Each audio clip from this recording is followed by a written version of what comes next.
Assalamualaikum warahmatullahi wabarakatuh. Salam sejahtera, salam muafakat serta salam satu Malaysia. Pohon pedada di dalam taman jadi idaman si anak rusa. Marilah rakan, marilah teman, kita membaca sepanjang masa. Sebelum itu, izinkan saya memperkenalkan diri. Nama diberi Intan Syazwana Nur Fatihah binti Isa. Saya merupakan pelajar tingkatan 3 dari kelas 3 Ali di Sekolah Menengah Kebangsaan Agama Segamat, Segamat Johor. Adanya saya di sini adalah untuk menceritakan tentang sebuah buku Melayu fiksyen yang dikarang oleh Nur Azwani Zulkarnain. Buku ini berjudul Wira Anti-Bully. Buku ini diterbitkan pada tahun 2006 dan diterbitkan oleh penerbitan Hartamas. Buku ini bercetak sebanyak 97 halaman bercetak. Antara watak sampingan dan watak utama yang terdapat dalam buku ini adalah Aswad, Kejun, Iman, Botak, Linggam, Cikgu Fuad, Cikgu Lim dan Nazim. Buku ini mengisahkan tentang perjuangan 3 sekawan handai iaitu Aswad, Kejun dan Iman dalam menangani isu penderaan, pembulian maupun kegiatan merokok. Aswad, Kejun dan Iman merupakan pelajar-pelajar baharu tingkatan 1 di Sekolah Menengah Teluk Batik. Sekolah Menengah Teluk Batik merupakan satu sekolah aliran vokasional yang menerima pelajar-pelajar baharu tingkatan 1 sejak dari 2006 lagi. Aswad sepatutnya belajar di sekolah yang ada di kampungnya. Selain berbasikal, kalau berjalan pun tidak sampai 20 minit. Namun begitu, Aswad terpaksa belajar di Sekolah Menengah Teluk Batik kerana terdapat aliran yang membolehkan dia menjadi jurutera. Setibanya mereka di Sekolah Menengah Teluk Batik itu, mereka diperkenalkan dengan atur cara dan peraturan yang perlu dipatuhi.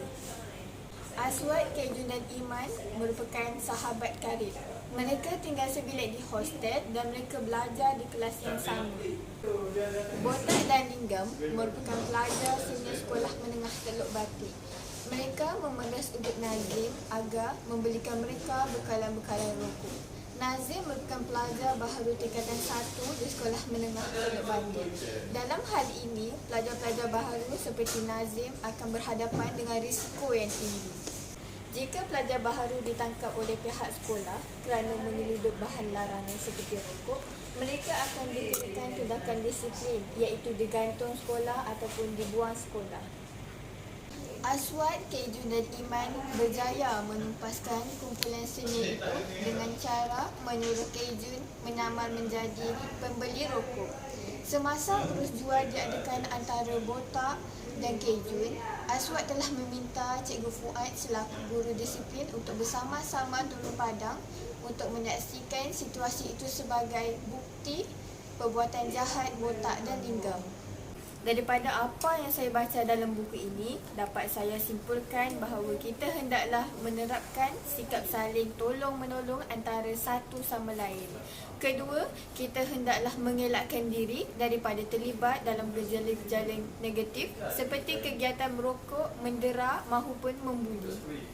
Sebagai contoh, sikap Botak dan Linggam yang memeras ubud Nazim supaya membelikan mereka bekalan-bekalan rokok untuk dijual dan diseludup di dalam asrama Sekolah Menengah Teluk Batik. Selain itu, terdapat beberapa nilai yang dapat saya perolehi daripada buku Wira Anti-Bully ini. Antaranya ialah nilai kasih sayang. Kejun dengan sukarelanya telah meminjamkan wang kepada Aswad ketika dia diperas ubud oleh Botak dan Linggam. Ini kerana jika dia tidak membayar wang yang diminta oleh Botak dan Linggam, dia akan dipukul.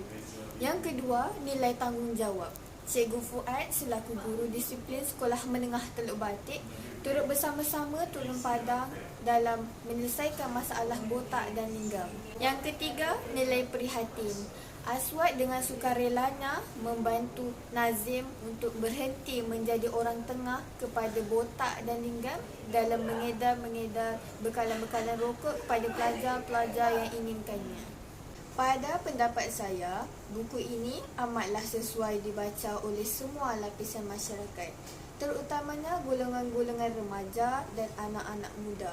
Nilai-nilai dan pengajaran-pengajaran yang terdapat dalam buku ini haruslah dicontohi.